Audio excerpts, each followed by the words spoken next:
¿Alguien tiene Hechos 31? 17:31, yo lo tengo. Ah, bueno, mi amor. Dice, por cuanto ha establecido un día en el cual juzgará al mundo con justicia, por aquel varón a quien designó, acreditándolo ante todos al haberlo levantado de los muertos. Ahora, nótense lo que dice ahí, que Dios ha establecido, ¿qué? Un varón. día, Un día, el perdón. cual juzgará al mundo con justicia. Y es, vamos a decir, de cada uno responderá por sus actos. Muy bien, entonces, ¿sobre qué se hará el juicio? Es la pregunta. Se encuentra en Eclesiastés 12:14. La pregunta es, ¿sobre qué Dios hará el juicio? ¿Quién lo tiene? Eclesiastés 12:14. La pregunta, ¿sobre qué Dios hará el juicio? Traen para que podamos responder ante la lectura de la Biblia. ¿Qué dice Eclesiastés 12:14? Dice, porque Dios traerá toda obra a juicio con toda cosa oculta, buena o mala. Muy bien, ahora Dios no me va a juzgar por lo que hagan mis padres, por lo que haga mi esposo, por lo que haga mi hijo. Cada uno seremos juzgados de acuerdo a nuestras obras, sean buenas o sean malas. Entonces vemos nosotros que no todo lo que nosotros hacemos que está registrado. Vamos a ver qué dice 2 Corintios 5:10. Yo la tengo. ¿Cuántos compadecemos ante el tribunal de Cristo?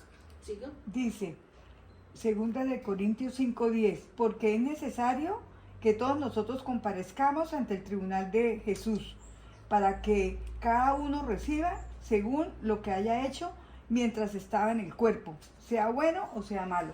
Entonces la pregunta es, ¿cuántos vamos a compadecer ante el tribunal? Todos. Tanto vivos como muertos, tanto aún los ángeles malos, ¿cierto? Y todo ser humano, ¿cierto? Todo ser creado, porque los ángeles son seres creados, no son seres humanos, pero todos vamos a compadecer, los que pecaron, ¿no? Los ángeles que pecaron van a ser juzgados. Así que cada uno seremos juzgados de acuerdo a nuestros actos. Ahora, cuando se establece un juicio en el cielo, aquí tenemos una abogada, así que te lo voy a hacer pregunta. Cuando se establece un juicio en la tierra, ¿quiénes intervienen en el juicio? Depende si es penal o si es civil, pero siempre hay una parte defensora y hay una parte acusatoria.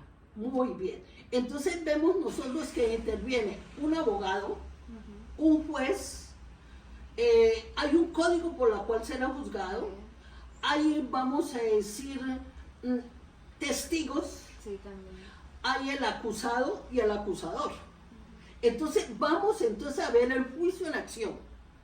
Primero que todo vamos a ver 1 Juan 2:1, quién es el juez, perdón, quién es el abogado. Dice, hijitos míos, esto os escribo para que no pequéis, pero si alguno hubiera pecado, En ese momento, esto es como una réplica, una figura de lo que es el cielo, ¿sí? Ese es el trono de Dios. En el trono de Dios hay una ley que está en el arca del pacto, del testimonio. Está la ley de Dios, por la cual vamos a ser juzgados. Aquí está el abogado, aunque ese abogado va a ser juez, como lo vamos a explicar ahorita. El padre está presidiendo el juicio, pero él no lo ejecuta. Él preside el juicio, como lo vamos a ver. Entonces vemos nosotros que es la escena del juicio, ¿sí? Entonces, ¿quién es el abogado según la Biblia? Jesús. Abogado tenemos ante el Padre a Jesucristo el justo. Entonces, cuán importante es que nosotros, como somos pecadores, si estamos ante el tribunal, y si no, yo no llevo un abogado, y si yo no tengo un abogado ante el cielo, que se está haciendo el juicio ahorita en el cielo, no tengo quien me defienda. Y si no tengo quien me defienda, estoy desarmada. Pero en este caso, en el tribunal Cristo Jesús, es nuestro abogado, en que como yo lo he aceptado como mi salvador personal de ustedes, entonces no debemos temer ante el juicio que se está realizando a cabo desde 1844. Eso es más adelantico, por eso les di esas hojitas. Entonces, yo no tengo que tener temor, porque si yo tengo a Cristo, que es mi abogado en este momento, y pase mi nombre en el cielo para ser juzgada, y si yo estoy, vamos a decir, en armonía con sus mandamientos, y si estoy en rectitud contra Dios, ¿por qué temer ante el juicio? Si yo no debo nada aquí en la tierra, no he matado, no he robado, viene la policía y yo no debo tener sus miedos, susto, porque yo no he hecho nada. Delante de Dios estoy en rectitud. Así que entonces, muy importante que la persona, vamos a decir, como nuestra amiga, ella muy pronto irá a aceptar a Jesús como abogado para que en el momento que sea juzgada en el cielo, ella tenga un defensor. ¿Sí? Entonces es muy importante saber que se está haciendo un juicio en el cielo. Ahora vamos a ver en San Juan 5:22, ya Juan el Evangelio, puede ser el hermano Juan 5:22, la hermanita Mateo 18:27, la hermana Santiago 2:12 y la hermanita Apocalipsis 20:12. Mateo, Lucas, Juan. Entonces, estamos viendo el juicio en la acción. Solo vimos el abogado. Ahora vamos a ver quién es el juez. Mateo. Bien, ¿qué dice la hermanita? ¿Quién es el juez? El Señor Jesucristo. ¿Quién es el juez? De acuerdo a lo que nosotros lo pidamos. Si nosotros le pedimos a Dios en vida que nos perdone y pedimos que Él sea nuestro abogado, Él va a ser nuestro abogado intercesor, pero también va a ser nuestro juez. ¿Qué dice el hermano? Dios. Es el Pero hay tres personas, Padre, Hijo, Espíritu Padre. Santo. El Padre. Padre. Bueno, hay dos del Padre. Sí. Pero vamos a ver qué dice la Biblia. Yo puedo decirle, pero vamos a confirmarlo en San Juan 5:22. San Juan 5:22 dice: además el Padre a nadie juzga, sino que confió todo el juicio al Hijo. Muy bien. Entonces, ¿quién es el juez? El Hijo. Nuestro Señor Jesús. O sea, extraño, ¿cierto? Para nosotros que conocemos, no. Pero para una persona o visita, dice, ¿cómo? ¿Cómo dice la Biblia? Se contradice. Si en primera de Juan dice que Él es nuestro abogado, y aquí dice, el Padre a nadie juzga, sino todo el juicio se lo entregó a su Hijo. Ahora, ¿por qué? Porque resulta lo que dice Eriquita, y lo que dice la hermana. O sea, tenemos claro que cuando yo he aceptado a Jesús como Salvador personal, Él me defiende, y Él es mi abogado. Pero yo conociendo, o cualquier persona que esté conociendo estas verdades, diga, no, a mí no me interesa bautizarme, a mí no me interesa eso, me gusta escuchar, pero nunca lo voy a aceptar. Se convierte en un juez, porque lo rechazó al que murió por nosotros y al que nos creó. Ahí se constituye en juez cuando Cristo venga por segunda vez. Ahorita está ejerciendo como abogado, no como juez. El juez ya se dicta la sentencia, cuando venga Cristo, eso lo vamos a ver. Entonces, ahorita es Cristo nuestro abogado, pero el Padre le entrega todo el juicio a Jesucristo. Para los que han rechazado su sacrificio, no solamente están rechazando a Cristo, sino al Padre. Pero en el seno del juicio que vamos a ver, el Padre preside el juicio. Muy bien. Entonces, sigamos la otra cita bíblica, que se encuentra en Mateo 18. Entonces la pregunta es, ¿quiénes son los testigos? Dice, mirad que no menospreciéis a uno de estos, Mateo 18:10. Sí, 18:10, mi amor. Mirad que no menospreciéis a uno de estos pequeños, porque os digo que sus ángeles en los cielos ven siempre el rostro de mi Padre que está en los cielos.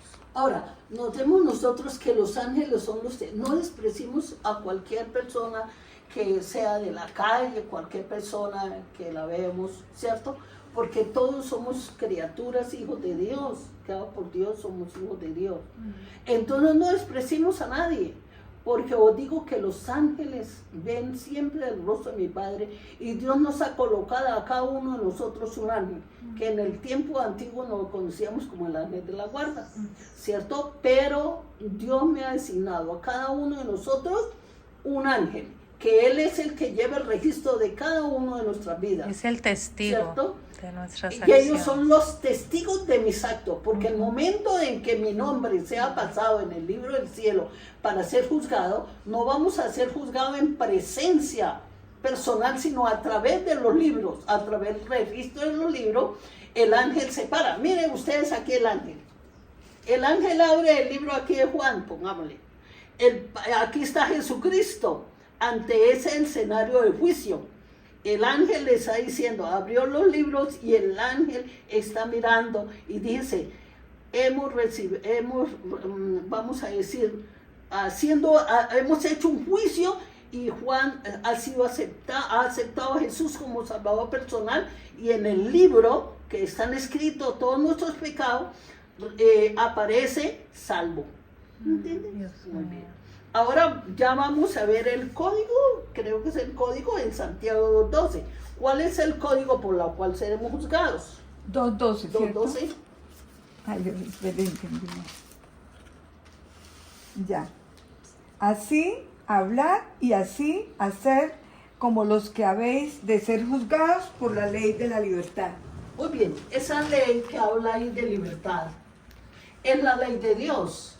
Ahora, yo vivo en libertad y nosotros vivimos en libertad, nadie nos está buscando, no estamos escondiéndonos en ningún lugar, podemos caminar por la ciudad tranquilos porque estamos en libertad, porque no hemos quebrantado la ley. Entonces, la ley de Dios, los 10 mandamientos que están, este es el arca del pacto, esto está debajo del arca del pacto, se encuentra la ley de Dios, porque ese es el trono de Dios, y entonces hay un código por la cual el Señor juzgará al mundo. Entonces se saca el código y Él dice, bueno, vamos a examinar Rosa Agudelo. Entonces se empieza a examinar la ley de Dios, los mandamientos. ¿Ha tenido otro Dios? Ama a Dios, porque es que si nosotros analizamos cuáles son los dioses de los hombres de hoy en día, el celular se hace un Dios, la televisión, las novelas se hace un Dios, el fútbol se hace Dios, los cantantes, los grandes, vamos a decir, todo lo que pongamos en primer lugar se hace un Dios. Hasta el trabajo. El trabajo, los hijos, el esposo. Dice, el que no deja de padre o madre por mí no es digno de mí, porque para mí está más importante el trabajo, el papá, la mamá.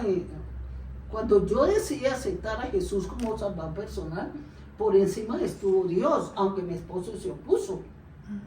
Pero sí veo, o sea, se ha hecho la elección de que pase lo que pase, pero yo acepto a Jesús como Salvador personal. De hecho, en el estudio de escuela sabática de la lección anterior, la sesión 6, hablaba sobre guerreros de oración. Ah, sí. Y ahí, cuando es una persona guerrera de oración, no es aquella que ora bonito, Sí, no. es aquella que a pesar del cansancio que tengamos, del trajín del día, digamos, antes de yo ir a dormir, Señor, tengo ese espacio para comunicarme con Dios. Es estar poniendo a Dios en primer lugar, antes de cualquier cosa, no avergonzarme de Él delante de la gente, porque muchas veces, yo estoy acostumbrada a orar, pero estoy aquí delante de mis compañeros de trabajo o de estudio.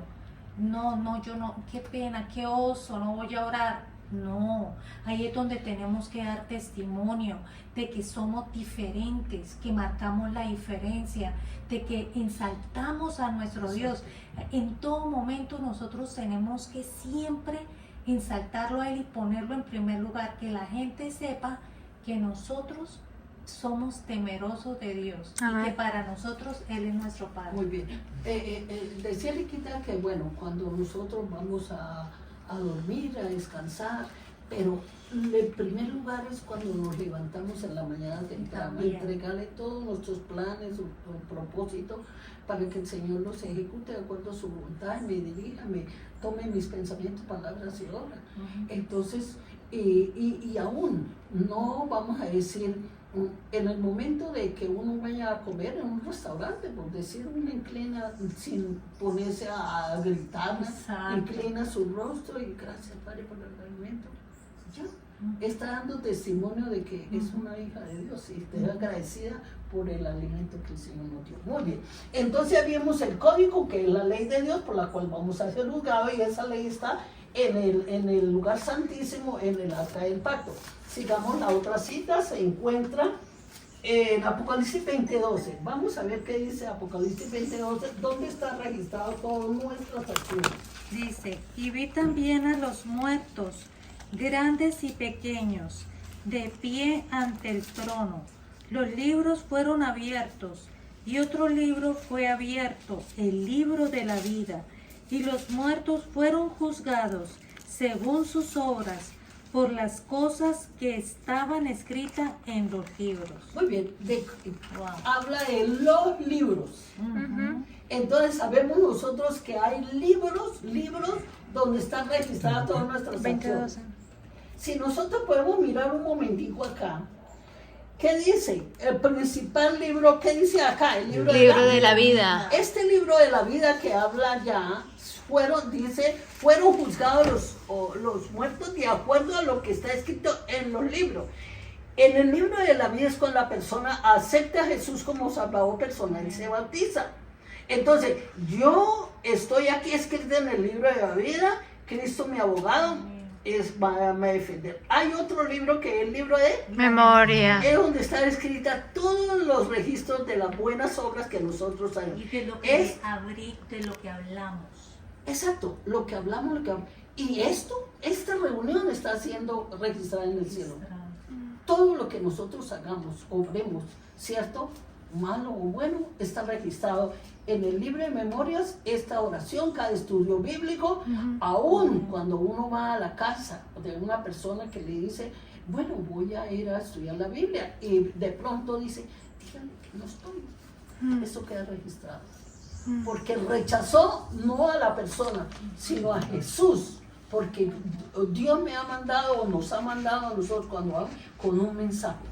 Y no rechaza a la persona, rechaza a Jesús. Así que entonces es muy importante que todo lo que hagamos sea para honra y gloria a Dios. Otro registro es el libro De de pecado. donde están registrados todos nuestros actos de pecado. Y lo vamos entonces a buscar en cada uno de ellos. El hermanito me busca Malaquías 3:16, la hermanita Isaías 65:6 y 7, y la hermana, nuestra visita, Romanos 8:1, y Eriquita, Primera de Corintios 6:2 y 3. Muy bien, hemos faltado dos cosas que se están haciendo en el juicio. Ya vimos el abogado, el juez, los testigos, pero falta ¿qué? El acusado, como nosotros. ¿Y quién es el acusador? El diablo. El diablo. Que él sabe que cómo llevo mi vida.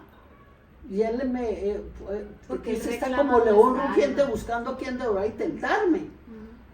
Y él ¿Cierto? quiere Él reclamar reconoce- nuestra alma. Exacto. El día del juicio Él va a pelear por nosotros. Es- Para que para Va la a pelear perdición. para, esta alma me pertenece, pero hoy va a salir nuestro Señor Jesucristo Pero a como nuestra hemos defensa. aceptado a Jesús como salvador personal, ya no tiene nada que pelear conmigo, porque Ya perdió. Cristo en ese momento está revisando los libros, como lo vamos a ver ahora. Exacto. Y él ya ha perdido, porque yo ya me salí de su batallón, ya no pertenezco a su Gloria a ejército. Dios. Sí peleó con Moisés, porque yo que ese alma le pertenecía a él. Ujú. Pero entonces notemos nosotros que el Señor lo defendió. Apártate de mí, ¿cierto? Porque Él me ha aceptado a mí. Muy bien, vayamos ahora sí. Entonces, ¿qué dice Malaquías 3:16? La pregunta es, el libro de memorias, vamos a ver qué dice Malaquías 3:16 del libro de memorias. Entonces Malaquías Esteban. 3:16 dice, Baja el pie.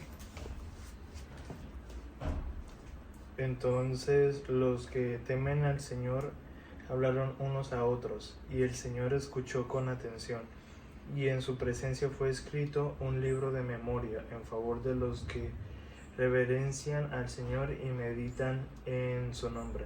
¿Sí ve que está hablando del libro de memoria, los que reverencian?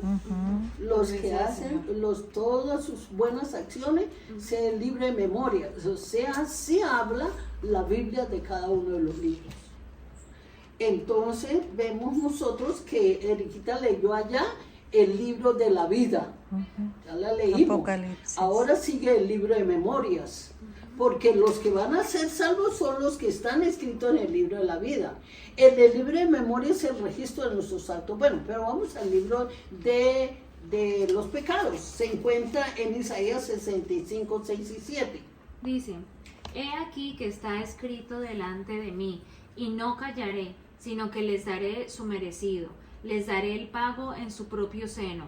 Por vuestras iniquidades, dice Jehová, y por las iniquidades de vuestros padres juntamente, los cuales quemaron incienso sobre los montes y me afrentaron sobre los collados. Por tanto, yo echaré en su propio seno la medida de sus acciones de antaño.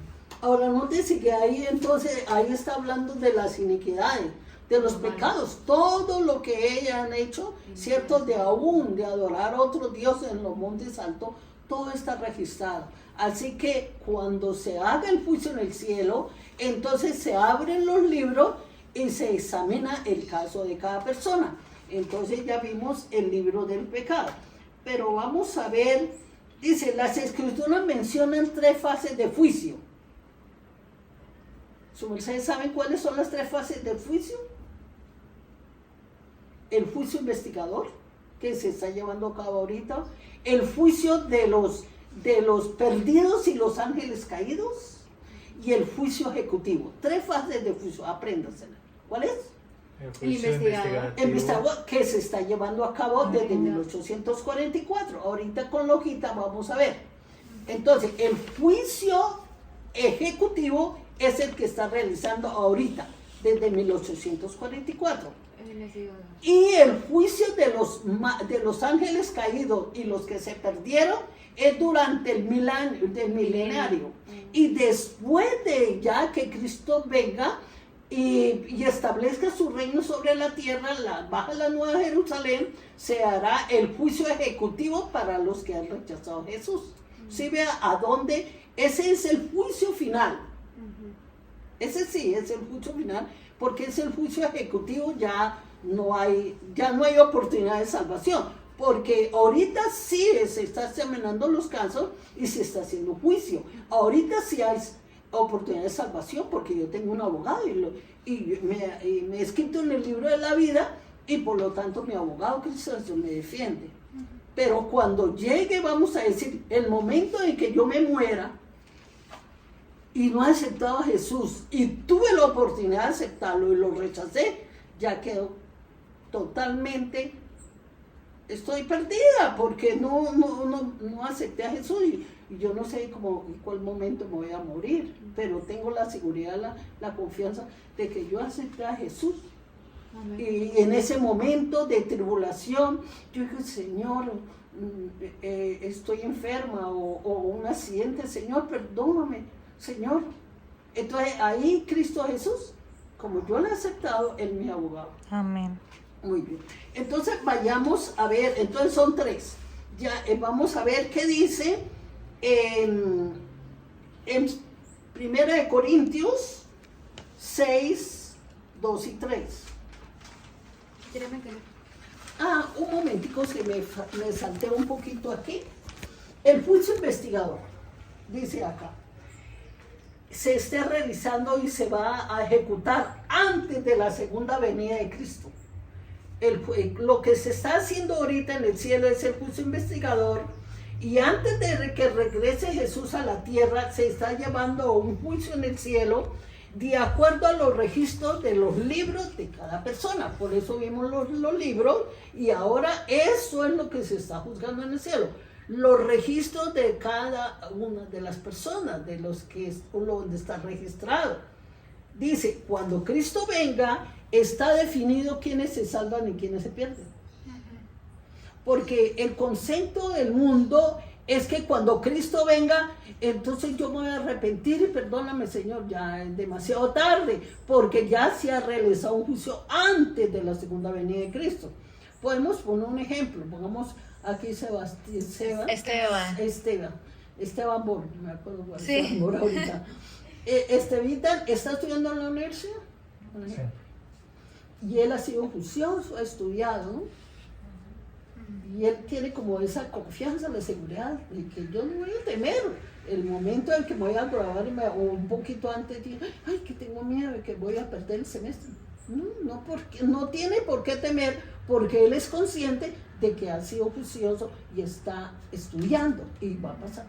Pero de pronto cualquier otro que esté en la universidad y se descuide, ahí sientes miedo, ay, ya me falta un mes, no sé cómo voy eso, pero estoy así como muy flojo, no sé el último examen, lo puedo perder. Cuando él ya se vaya a graduar es porque ya ha definido si perdió el semestre o no. Claro. No es en el mismo momento de decir, vamos a ver, ya, vamos a revisar aquí qué pasó, si pasó las notas. No, eso ya está definido. Entonces, cuando Cristo venga por segunda vez, ya se ha definido quiénes se salvan y quiénes se pierden. O el arca de Noé. ¿Cómo, mi amor? O el arca de Noé. Cuando en el arca de Noé, que los que entraron al arca quedaron sellados. Exacto, quedaron sellados. Muy bien. Dice aquí, cuando Cristo venga, está definido quiénes se salvan y quiénes se pierden. Cristo viene ya es con la recompensa para los buenos o para los malos. Para los Por lo buenos. bueno. Para los buenos. Porque esta no es la sentencia ni un juicio ejecutivo. Cuando Cristo venga es porque ya viene con el galardón y viene con el listado de los que van a ser salvos. Los que han muerto serán llamados por su nombre y se levantarán de las tumbas. Y nosotros los vivos que en ese momento seremos llamados por nuestro nombre. Así que ya viene con el galardón dará entonces la recompensa de acuerdo a sus obras. Muy bien. Entonces vamos a ver Romanos primero, mi amor. Yo le he dicho primero Romanos 8. Hay que tener miedo. 8:1, ¿verdad? No. Romano. Entonces dice, viviendo en el Espíritu. Ahora, pues, ninguna condenación hay para los que están en Jesús, los que no andan conforme a la carne, sino conforme al Espíritu. Hay que temer los que hemos aceptado a Jesús como abogado, ¿no? Ninguna condenación hay los que están en Cristo y lo han aceptado, ¿cierto? Entonces no hay que temer ante el juicio, Así es. porque debemos tener la seguridad de que Cristo, mi abogado, ¿cierto? Me va a pelear por mí. Muy bien. Va a pelear, no en sí va a pelear, sino los libros de registro miran, vamos a decir, en cualquier momento que aún debemos nosotros, y a veces no lo hacemos. Cuando vayamos de noche, Señor, bueno, yo tuve una experiencia una vez muy bonita. No sé, el Espíritu Santo estaba conmigo esa vez y yo ofendí a alguien, pero sentí como un remordimiento, como un dolor. Dios mío, Señor, pero yo ¿por qué traté a esa persona así? Señor, perdóname. O sea, y yo le dije a esa persona, perdóname, sí, lo he ofendido, pero sentí una paz, una alegría, un gozo de que yo estaba tranquila porque la había ofendido, pero reconocí. Es como el Espíritu Santo en ese momento me hizo constreñir mi corazón y sentir que yo lo estaba haciendo mal. Pero a veces nosotros de pronto tratamos mal a una persona, nos pasa, pero no. Aún, bueno, yo tengo una experiencia que es bonito contar nuestros testimonios. Un yerno mío que ha sido sinvergüenza con muchas mujeres, que el esposo de Marisa, yo le dije a Dios un día, 10 años aguantando una y otra, le dije, Señor, haga justicia, ya no más. Pero entonces yo le tenía como rabia, como de ver que se estaba destruyendo el hogar y toda esa cosa, y sentía como rabia. Y después me iba a pensar, no voy a sentir rabia, voy a bendecir a la mujer que estaba destruyendo el hogar. Bendícela, Señor, esa mujer. Bendice a Carlos, Señor.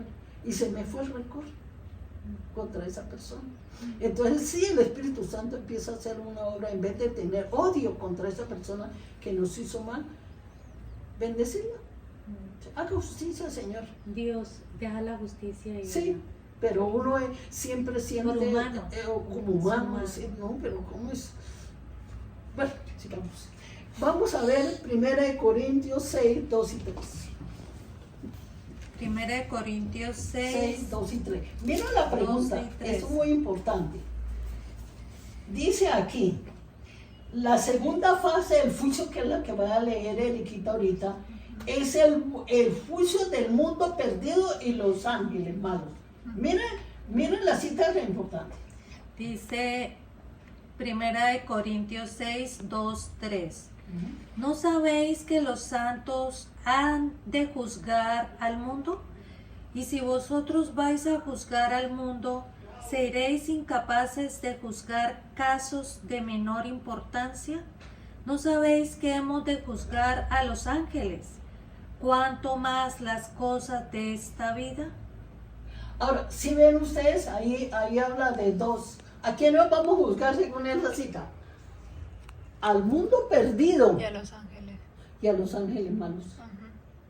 O sea, qué privilegio que nos da Dios cuando nosotros estemos en el cielo, porque vamos allá a vivir 1000 años mientras se realice el juicio vamos a decir, ya de examinar los libros. Ya pasó aquí, Cristo vino ya con el galardón para los justos. Ahora se está juzgando ya a los ángeles malos. Aquí está, miren, aquí está la figurita. Es nosotros, como reino, juzgaremos a los ángeles caídos y al mundo perdido. Ahora, ¿qué va a hacer Dios? Nos va a los libros, un ejemplo. A mí me dará el libro, vamos a decir, de mi familia. O el libro de alguien que estuvo tan cerca a mí, un ejemplo, ¿no? Y que yo pensaba que que iba a ser salvo. Y yo no lo veo en el cielo. Entonces yo voy a dudar. O mi pastor, que era tan amigo mío, o esto. Pero me extraña, no lo veo. Entonces va a empezar a ver como una duda y pensar, bueno, aquí como que hubo una equivocación. Entonces el Señor me entrega los libros de nuestra familia, de nuestros seres queridos, de los amigos, de los que estamos más cercanos, y vamos a examinar, ay Señor, y no solamente es un libro, yo pienso que es como tener una memoria y la proyecto en la pantalla, y yo veo todo el pecado de esa persona que le perdió, terrible. Sí. Todo lo que hizo en secreto estaba registrado. No, y examinamos y miramos y miramos.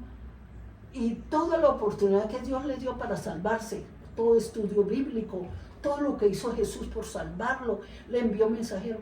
Y dice, perdido. Entonces, nosotros, los redimidos, seremos juzgados y daremos, vamos a decir, y le contamos y decimos, Señor, tú eres justo. Todo lo que hiciste ahí está el registro, en vivo y en directo. Entonces, Señor, entonces colocamos, ya, recibo. O sea, que somos como el jurado, ¿no? No sé si podemos ser como el jurado. Sí, como Entonces decimos, Señor, por eso el Señor nos lleva allá al cielo por 1000 años para hacer el juicio para los ángeles malos que se perdieron y el mundo malvado. y a el mundo perdido. Entonces, muy importante esa cita, ¿no? Ese se llama el juicio de ¿qué? De los ángeles malos y de los mundos perdidos. Vamos a ver el juicio ejecutivo. Ahora dice en Apocalipsis 20, 9 y 10, la niña dice Daniel, ahora sí. Entonces ya vamos a ver el juicio ejecutivo, que lo va a ver leer el hermano Esteban. Apocalipsis 20, 9 y 10 es el juicio ejecutivo. Si vemos ya el juicio investigador, que lo vamos a comparar con la Biblia, el juicio de los ángeles malos y el mundo perdido, ahora el juicio ejecutivo, ¿cuándo se realiza? Sí. Entonces, Apocalipsis 29, 10 dice, subieron a través de la ancha tierra y cercaron el campamento de los santos y la ciudad amada. Pero de Dios descendió fuego del cielo y los consumió. Y el diablo que los engañaba fue lanzado en el lago de fuego y azufre, donde también estaban la bestia y el falso profeta, y serán atormentados día y noche para siempre. Muy bien, el juicio ejecutivo y de los malos es durante el milenio. O sea, cuando nosotros ya seamos llevados al cielo con el galardón, porque ya Dios ha traído el galardón y vamos a vivir 1000 años en el cielo. Y durante esos 1000 años es que se hace, ya vamos a decir, examinan los libros, y ahora cuando Cristo venga, vamos y establezca la nueva Jerusalén. Porque cuando Cristo venga por segunda vez no establece ningún reino. Solo viene a llevarse a los salvos, a los que fueron salvos. Y allá vamos a morar por 1000 años. Pero ya cuando regrese la nueva Jerusalén, es cuando ya entonces, ¿qué hace? Según esa cita, es muy importante. Si quiero vuelvo a leer, mi amor, y miremos qué hace. Vuelvo a leer, porque ¿qué van a hacer los impíos? Van a rodear la ciudad santa, la nueva Jerusalén, y ahí cuando el Dios desciende, fuego del cielo, y consume los impíos y a Satanás. ¿Sí ven? Ahí es el juicio ejecutivo. Puede volverla a leer y nos podemos entender bien ese mensaje.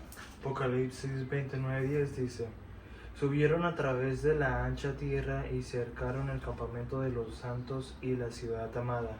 Pero de Dios descendió fuego del cielo y los consumió. Y el diablo que los engañaba fue lanzado en el lago de fuego y azufre, donde también estaban la bestia y el falso profeta, y serán atormentados día y noche para siempre. Muy bien. Tengo una pregunta. Ahí dice que el diablo que los engañaba fue lanzado al lago de fuego donde estaba la bestia y el falso profeta. Sí, La bestia es diferente al diablo, porque aquí como los menciona pareciera como que fueran diferentes. bueno, es que en la próxima clase es la continuación del tema de que yo le he dado a Estevita. Es que hay dos bestias en el Apocalipsis, que es el sistema papal. Está representado por una bestia, es un símbolo de una representación de un poder político religioso. Pero la imagen de la bestia, que es Estados Unidos, y Estados Unidos está representado por otra bestia, ¿sí? Entonces son poderes, o que en Daniel dice que las bestias representan reinos o reyes. Entonces ya es otro tema, ¿sí? Entonces ya no podríamos meterlo, pero va a ser destruido el sistema papal, no los católicos, porque hay muchos católicos que son sinceros y que están allá engañados, pero si no los va a sacar. Pero todos los que rechacen y se queden allá, pues serán destruidos. Pero no solamente, sino en la cabecilla de ese poder que es el papado, el sistema papal, va a ser destruido junto con Estados Unidos, que se unieron los dos para dar la muerte, porque Estados Unidos es donde va a estar la ley dominical, por orden del papado, porque la iglesia no puede ejecutar, vamos a decir, decreto de muerte, pero se unen los dos y el Estados Unidos dicta el decreto de muerte unido con el papado. Por eso van a ser lanzados la bestia y el falso profeta. Estados Unidos, protestantismo apóstata. ¿Sí ven que eso es otro tema? Pero dice que los impíos rodearán la ciudad santa.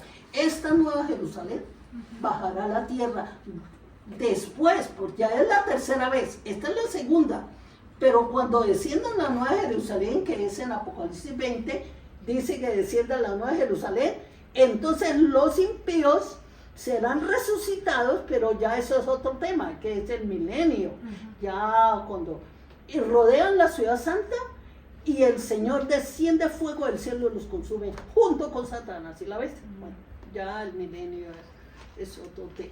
Vayamos entonces, ¿qué dice? Pero preguntas pueden hacerlas, aunque no me las sé todas, pero bueno. Daniel 7, 9, 10, ¿qué dice? Daniel ya la leí. 7, no. Ay, 9, 10. No, yo tengo 7, 9, 10. Dice, estuve mirando hasta que fueron puestos unos tronos y se sentó un anciano de días. Su vestido era blanco como la nieve, el pelo de su cabeza como lana limpia. Su trono llama de fuego y fuego ardiente las ruedas del mismo. Un río de fuego procedía y salía de delante de él. Miles de miles lo servían y millones de millones estaban delante de él. El juez se sentó y los libros fueron abiertos. Ahora, le voy a hacer una pregunta antes de yo explicar, pero eso nos hace un poquito entender el tema. La pregunta es, ¿qué está mirando el profeta Juan? Es una pregunta. ¿Quién es el juez en ese momento? ¿Qué fue lo que vio el profeta? Dice, ¿qué se hace en el juicio? Muy bien. Bueno, ahora sí, Sí. la primera pregunta. ¿Qué fue lo que vio el profeta? Eso era como un juicio. ¿Qué dice Estevita? ¿Qué dice hermana? Un escenario ¿De qué? Trono, de juicio, ¿Qué dice Estevita? Esteban. el trono de Dios. Miles de miles lo servían. El Padre, yo diría que el Padre. Se Bueno, sentó al entonces trono. le voy a preguntar a Estevita, ¿quién es el juez ahí? El anciano de Dios. Ahí, acá dice el anciano de días, ¿Y quién es anciano de días? El padre. El Padre. el Padre. La otra pregunta. Pero también dice que él no juzgaría, sino el Hijo. Exacto, esto es claro. Nótese que estamos haciendo como eso para abrir como la mente. Dice, ¿qué se está investigando en el juicio, hermanita? En el juicio, los pecados de Muy bien. los impíos. O sea, si ve, entonces ya recopilamos todo. Sí. O sea, la pregunta es, ¿qué vio el profeta? Un juicio. Un juicio. Lo que dijo Eriquita, un juicio.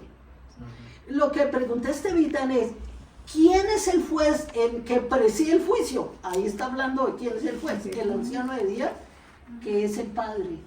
Está presidiendo el juicio, pero no está haciendo juicio, porque solo se está investigando los libros. Entonces él se sentaría a ver el juicio. Exacto, preside el juicio, se sienta a presidir el juicio, pero el juicio se lo entrega porque es el juicio ejecutivo después de los 1000 años.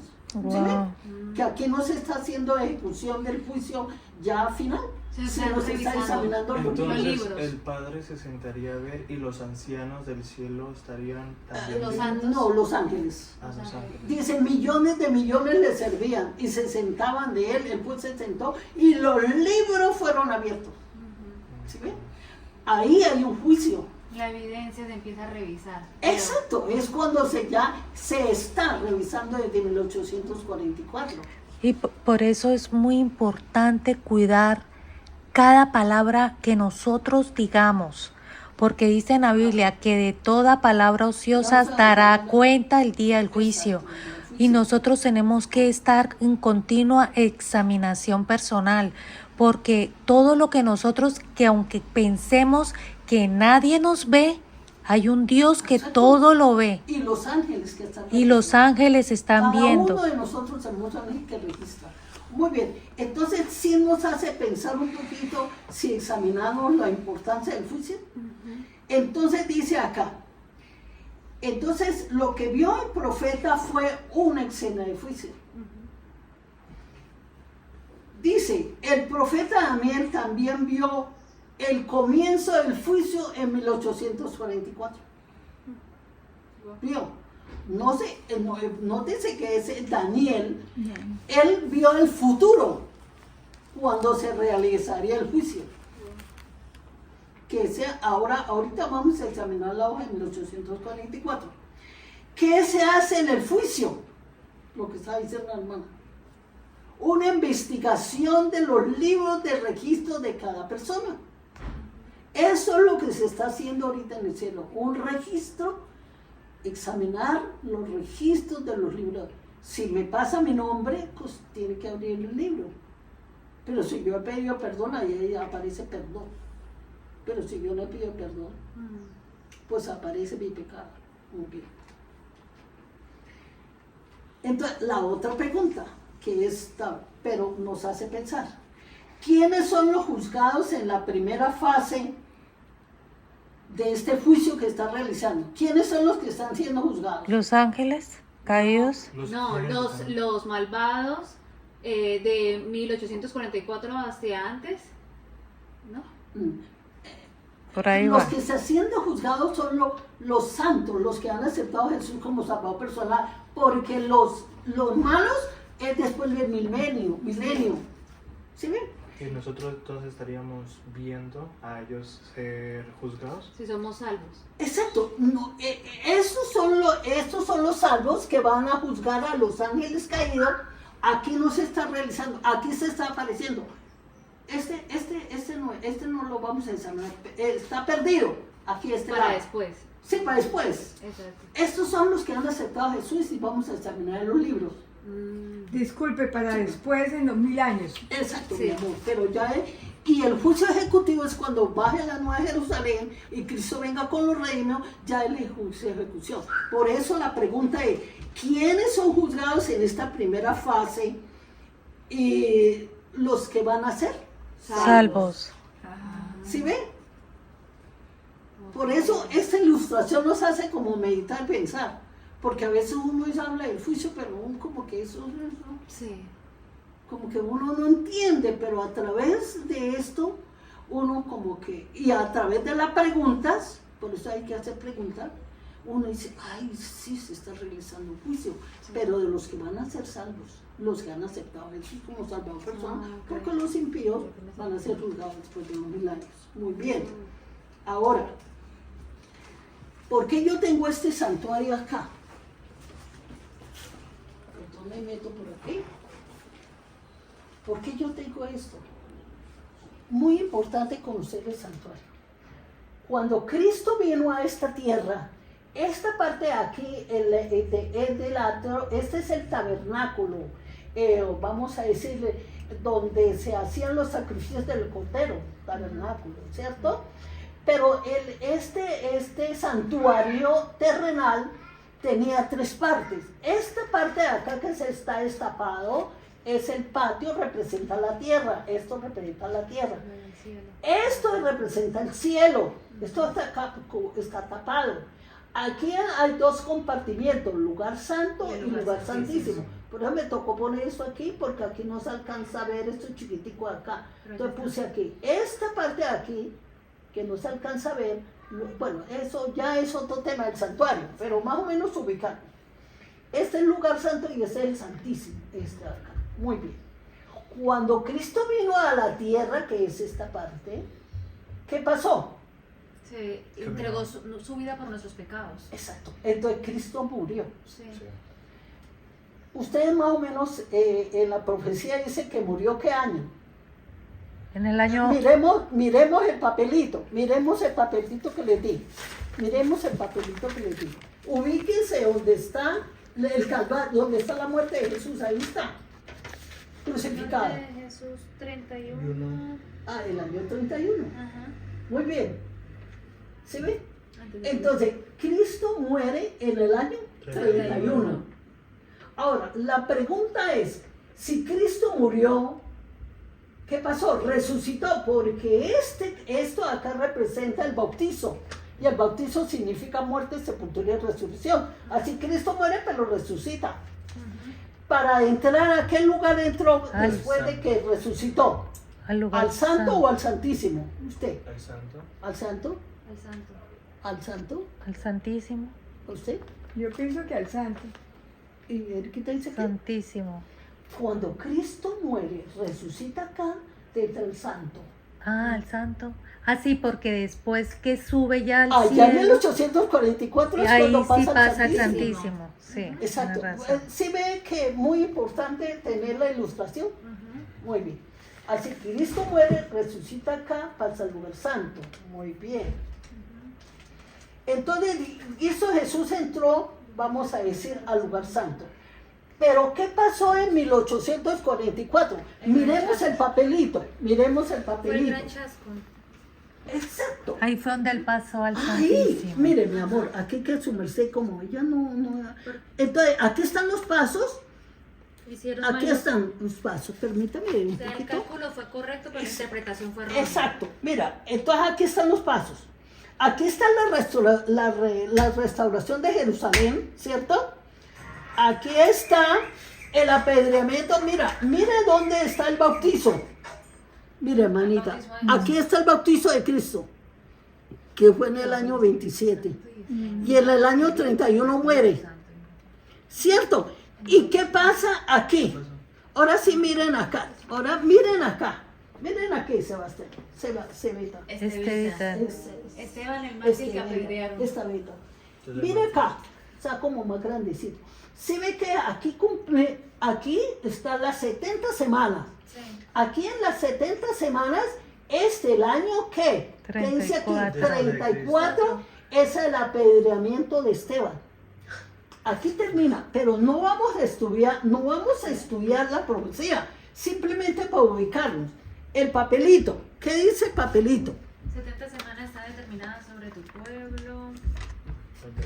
¿Evita tiene el papelito, mi amor? Sí, Ábrelo, sí. mi amor, ábrelo, muy importante, porque aquí solo están las 70 semanas, por eso tengo que tener este papelito acá.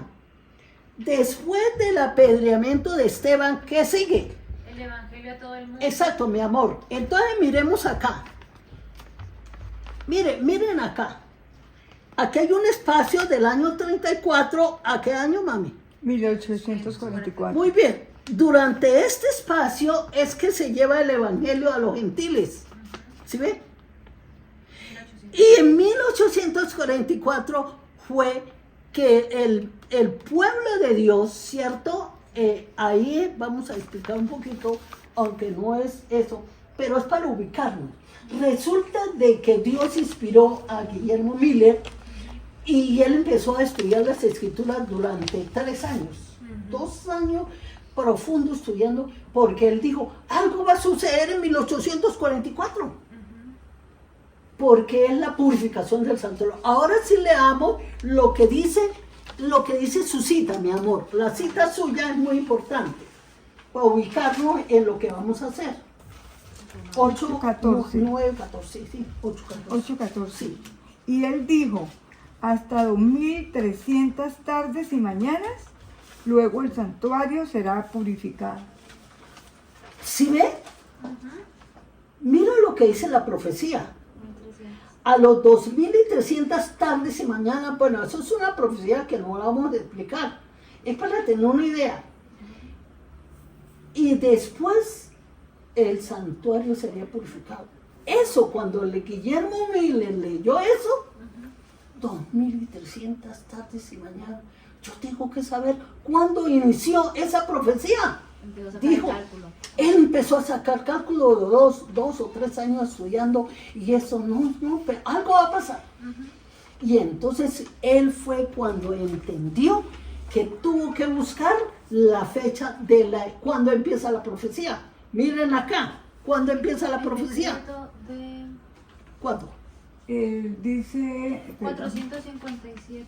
decreto de Arquímedes, Artajerjes de Persia, en el el 457. 457. Ahora, 457. exacto. O sea, ¿qué fue lo que hizo Guillermo Miller? Digo, tiene que haber un inicio de la profecía. Y él empezó a estudiar y vio que dieron 3 decretos para restaurar a Jerusalén. Pero él se dio cuenta que el último decreto de Artajerjes, rey de Persia, era el que había dado el decreto para restaurar a Jerusalén. Y entonces él empezó a contar desde el año 457 antes de Cristo. ¿Sí ven? ¿Desde cuándo empieza la profecía? Sí. Antes de Cristo. Entonces, por eso esas 70 semanas. Y la profecía entonces va ¿hasta dónde? Hasta 1844. Por eso dice, vuelve a leer, mi amor, 8:14. 8:14.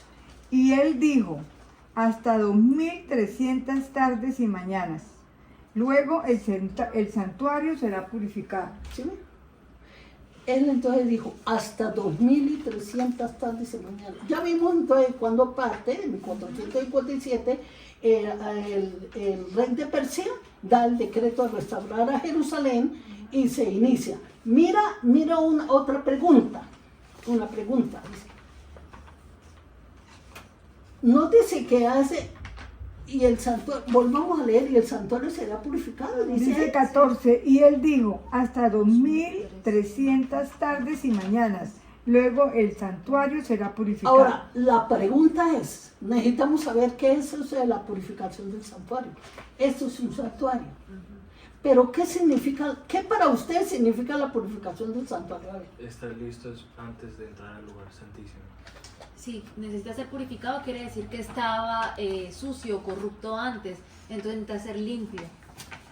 Nada corrupto entra al cielo. Perdón, yo tengo una duda. Sí. O sea, cuando Jesús murió, él entró al santo, ¿sí? Al sur, o sea. Y de santo, posteriormente Ahí, fue purificado. Y luego pasa la o sea, me hizo ahorita, precisamente eso fue cuando sufrió el chasco que Cristo no vino en 1844, es porque Dios llamó la atención y permitió que ese chasco se hiciera. Porque ellos pensaban que la purificación del santuario quería decir, bueno, la tierra va a ser purificada con fuego. La purificación significa fuego, algo va a ser purificado. Entonces Guillermo Milo dijo, no, Cristo viene en 1844 porque la fecha lo dice que el santuario sería purificado. Pero resulta que no había santuario en la tierra, ya había sido destruido en los años 70. Entonces, ¿cuál santuario? Ellos pensaban que era el santuario, o sea, la tierra sería purificado. Ellos pensaban que era la tierra. Y ellos se prepararon, y millones de personas reconocieron la profecía de que Cristo venía. Llegó el 22 de octubre de 1844 y Cristo no vino, entonces sufrió un gran chasco. Sí. La gente vendió todo y bueno, no, ¿qué pasó? Pero los que permanecieron dijo, bueno, algo pasó, pero ¿qué pasó? Entonces Dios permitió el chasco para que ellos examinaran más la escritura y dijeron, pero es que no hay santuario en la tierra. Y Dios le mostró a uno que iban por un madrigal, por un no sé qué, por un campo, y él alzó los ojos al cielo y vio que Cristo pasaba del lugar, como una visión. Cristo pasaba del lugar santo al santísimo. Cuando él vio esa visión, ¡ay! Y le contó a los otros que estaban esperando la venida y que lloraron porque no había venido Jesús. No, algo pasó. Y empezaron a estudiar la profecía. Dijeron, sí, claro, es que cada año, una vez al año, se hacía el día de la expiación. Que el día de la expiación era la limpieza del registro de pecados. Y era, vamos a decir, era el día de perdón. Por eso entonces ellos empezaron a estudiar el santuario y se dieron cuenta que el chasco, se habían equivocado, no de fecha, sino de evento, que el evento no era en la tierra, sino en el cielo. ¿Sí? Entonces vemos nosotros que Cristo pasó del lugar santo al santísimo en 1844, cuando se sucedió el gran chasco. ¿Cuándo se qué? Sucedió el gran chasco. Entonces la pregunta es, ¿qué se dice? La purificación del santuario es en el día de la expiación. ¿Qué se está haciendo? Ya le mostré. ¿Qué se está haciendo en 1840, el día de la expiación? La Se limpian limpieza. los registros De los pecados. de los pecados que cometieron. O sea, aquí como se está juzgando los que han aceptado a Jesús, que han registrado, borrado todos los pecados. Pero estos no. Sí. Estos no son borrados. No, porque esos van Porque, después. porque ellos no aceptaron a Jesús. Ni el juicio ejecutivo que ya es para el final. Dice, él dice, la purificación del santuario celestial no es otra cosa que el comienzo del juicio. Cuando usted le pregunte qué es la purificación del santuario, ¿qué van a contestar? Es el paso de Jesús Muy bien. del sitio santo al Al san- lugar santo, al lugar santísimo. ¿Que inició cuándo? En 1844. Muy bien, ya tenemos una maestra. La purificación del santuario exterior no es otra cosa que el comienzo del juicio investigador que empezó en 1844, examinando la limpieza y el registro de pecados, recibiendo perdón. Muy bien. Cuando Jesús entró al lugar santísimo, comenzó la obra de juicio. Ahí, aquí no se estaba juzgando en el lugar santo. Se juzga es donde está el trono de Dios y está la ley de Dios, los mandamientos. De hecho, perdón, Perdón. que iba a decir que de hecho los mandamientos también los toman los gobiernos para ellos tenerlo en juicio para Claro. condenación acá en lo terrenal. Exacto. Porque es que el mandamiento dice no matarás. Entonces una persona va ante el juicio por un delito que está en el mandamiento. Ujú. Muy bien. Voy a hacer la pregunta. Esteban. Pasó en 1844 de la purificación del santuario. ¿Qué pasó? Gran chasco, ¿Y cuándo sucedió ese gran chasco? 1844. Muy bien. ¿Y dónde se está realizando esa? Porque hay una pregunta. ¿Qué es la purificación? La purificación es botar todo, digamos, el pecado y toda la suciedad que traía para poder ascender al La purificación, bueno, tiene una idea. Se La limpia el purificación registro de los es la pecados. limpieza. de pecado. ¿Qué es? Del registro de los pecados. Exacto. Y el perdón. Eso se hacía el día de la expiación en 1844. Perdón, eso se está haciendo en el día de la expiación, que en el santuario terrenal era una vez al año, el día de la expiación. Ahora, dice, la purificación del santuario celestial no es otra cosa. Miren lo importante es, para que alguien le pregunte, ¿qué es la purificación del santuario? Cuando nosotros hablamos de purificación, significa como la purificación del fuego, ¿no? El fuego consume y purifica. Entonces, el movimiento que se inició al investigar esta profecía, algo va a suceder. Dijeron purificación del santuario, que ella pensaba que era la purificación de la tierra, porque no existía santuario. Bueno, entonces eso. Pero mire, la purificación del santuario celestial no es otra cosa que el comienzo del juicio investigador. Es el punto de partida. Exacto. Ujú. Bueno, volvamos. Es el inicio empieza el juicio investigador. Ok. De los 3 juicios que habíamos estudiado. O sea, aquí empieza el primero, que es el investigador. Bueno, y yo hasta ahora me había detenido, pues sí, juicio investigador. Pero yo estudiando y preparando el tema me di cuenta de lo importante. La purificación del santuario celestial no es otra cosa que el comienzo del juicio investigador que se inició en 1844. Cuando Cristo Jesús entró al lugar santísimo para comenzar la obra de juicio, ahora notemos nosotros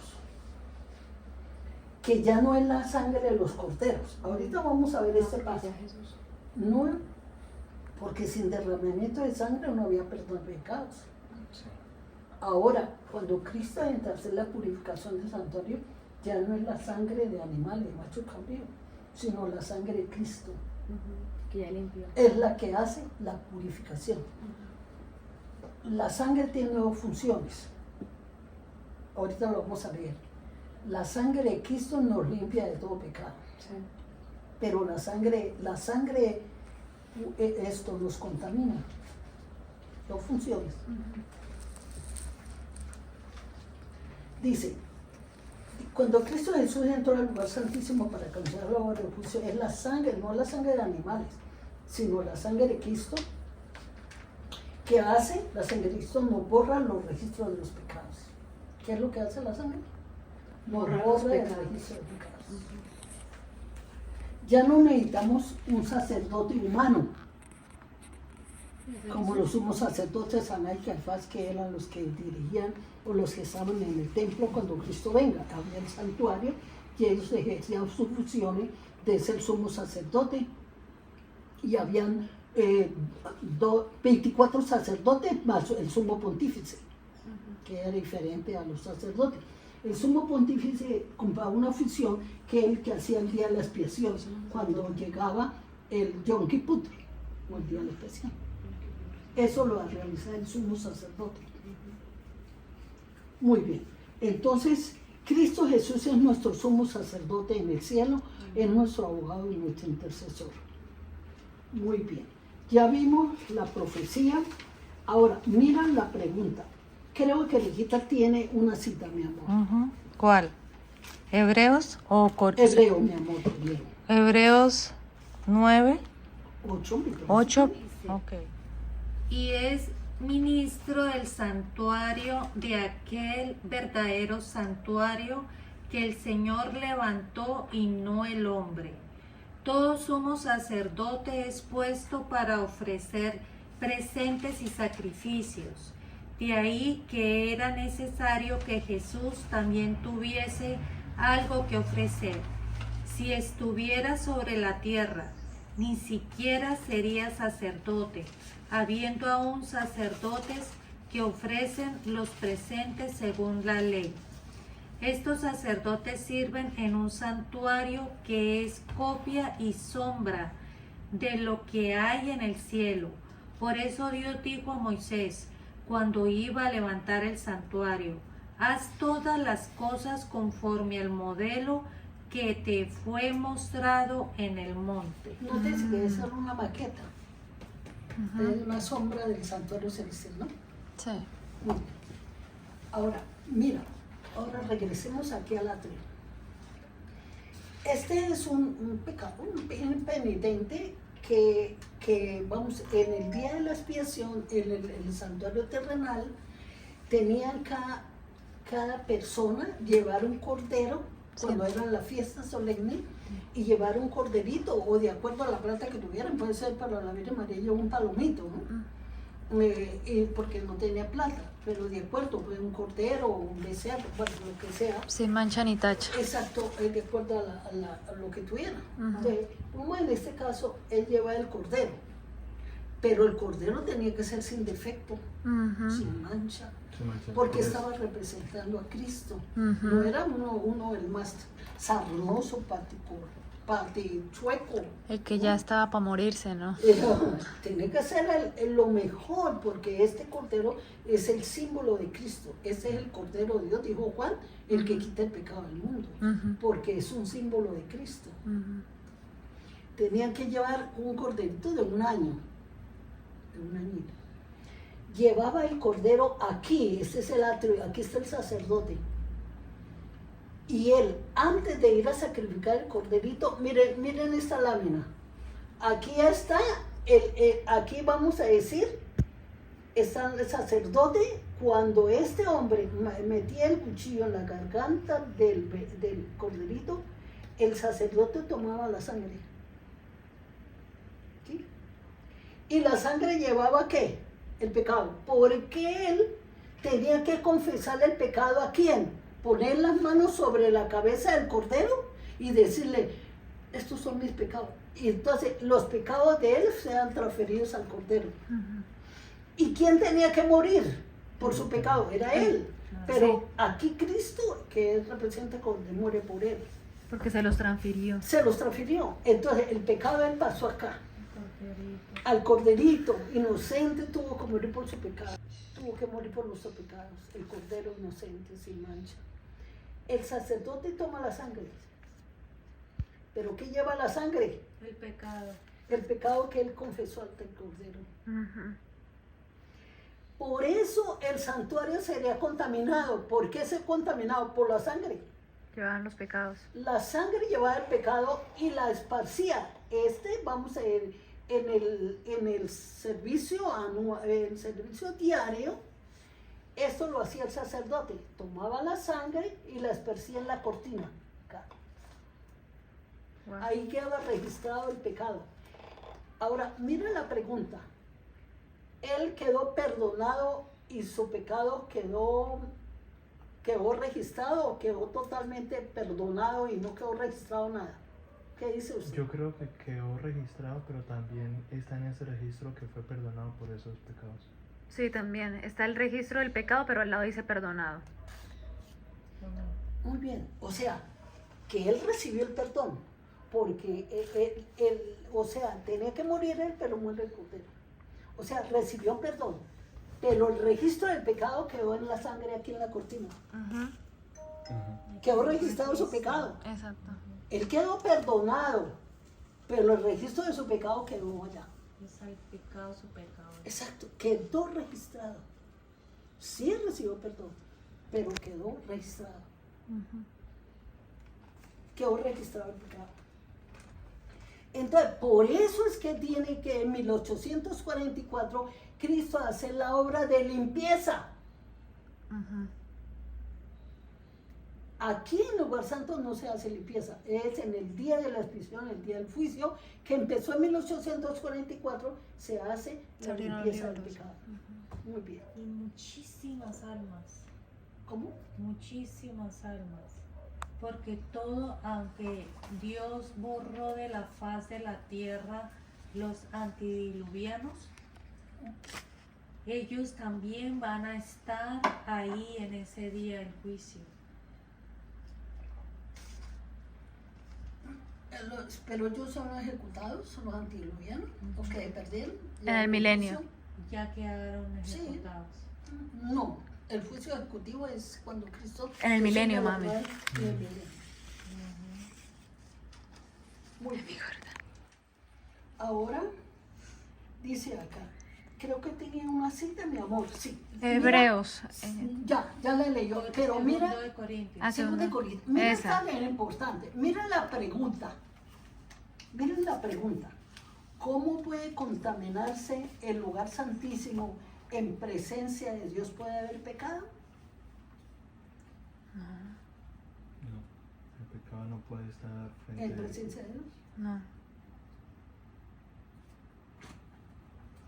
Perdón, ¿cómo es que si Mira en la presencia pregunta. de Dios puede haber pecado? Sí, miren la pregunta. Y la Biblia le da la respuesta. Ustedes me dan la respuesta en la Biblia. Mira la pregunta. ¿Cómo puede haber contaminación en el lugar santísimo? ¿En presencia de Dios puede haber pecado? La respuesta se encuentra en 2 de Corintios 5, 21. 5, 21. Dice, Usted me mira y me dan la respuesta si puede haber contaminación o estar contaminado el santuario en la presencia de Dios. ¿Puede haber pecado? Esa es la pregunta. dice, al que no tenía pecado, Dios lo hizo pecado por nosotros, para que nosotros llegásemos a hacer justicia de Dios en él. Ahora la respuesta la dio la Biblia. ¿Qué dicen ustedes de la respuesta? O sea, que él tuvo que asumir el pecado aunque no tenía pecado. Entonces sí hay Sí. contaminación en presencia de Dios. Porque como el Cordero, el pecado fue transferido al Cordero, el pecado fue transferido a Cristo. Y entonces Él lleva la culpa del pecado. Y está, eso es lo que está. Entonces, ¿qué hace la sangre? Purifica, pero contamina. A través de la sangre como contaminado. Y el pecado pasó a quién? Cristo, A Cristo. transferió, ¿cierto? El pecado fue transferido al Cordero que es Cristo. Muy bien.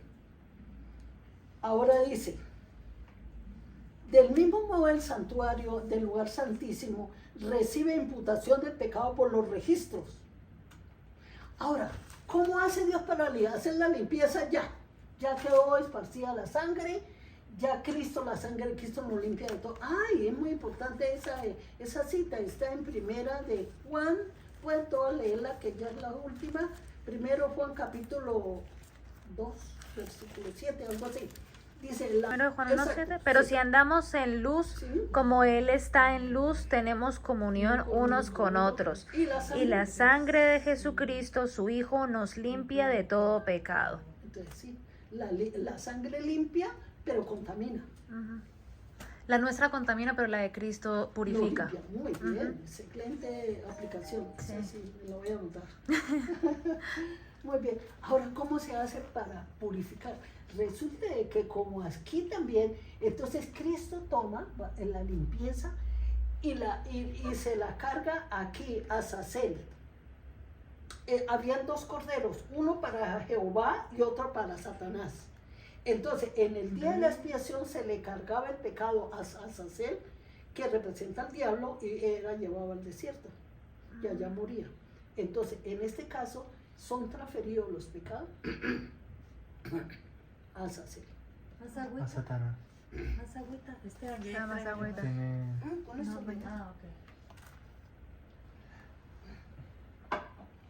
ahí es el fin del pecado. Otro caballito. Si quiere tomar esa agua, le echo más. No, mi amorcito, con eso tengo 2. Ya, Dios se encarga de tomar los pecados, transferirlos a Satanás, al macho cabrío, y es el fin del pecado.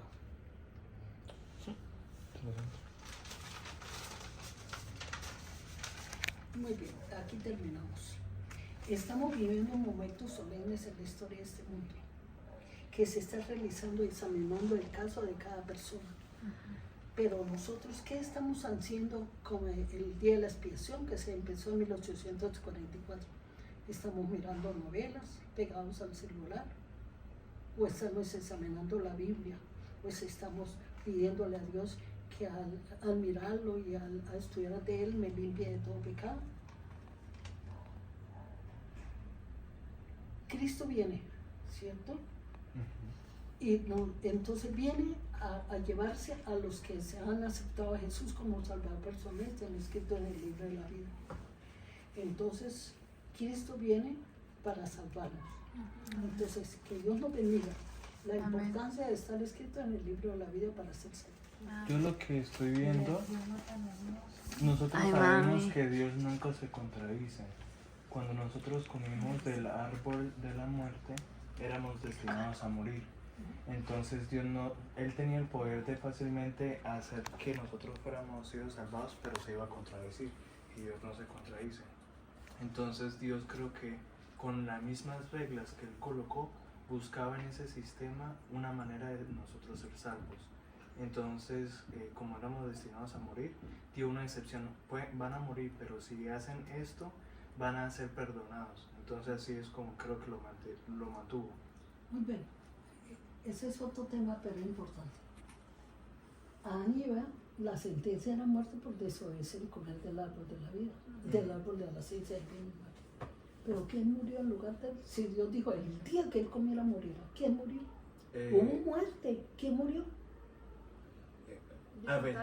Un cordero. Ellos mataron un cordero. Ah, ¿ellos mataron un cordero? Sí, cuando salieron. Ellos tuvieron que matar al cordero. Sí, Cada uno tuvo que matar al cordero. fue la primera muerte. Y se fue la muerte.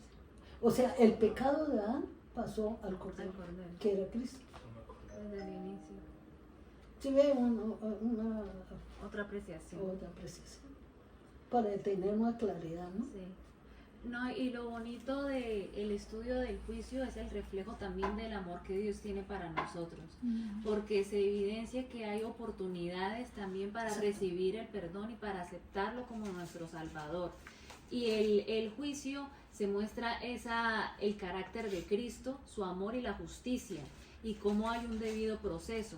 Y al final, como lo decíamos en el milenio, vamos nosotros poder ser testigos de esa justicia de Dios. Empieza así. Entonces, que tiene que recordar, pero eso recorté un poquito.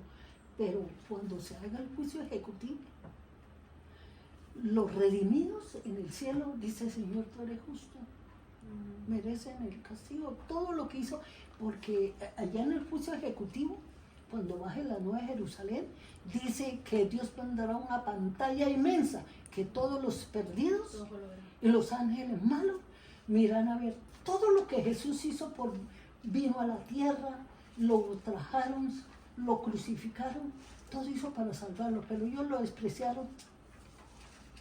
¿Qué más puede ser? Entonces los redimidos dicen, Señor, tus juicios son justos y verdaderos. Exacto. Que Dios nos bendiga. Amén. Amén. Sí.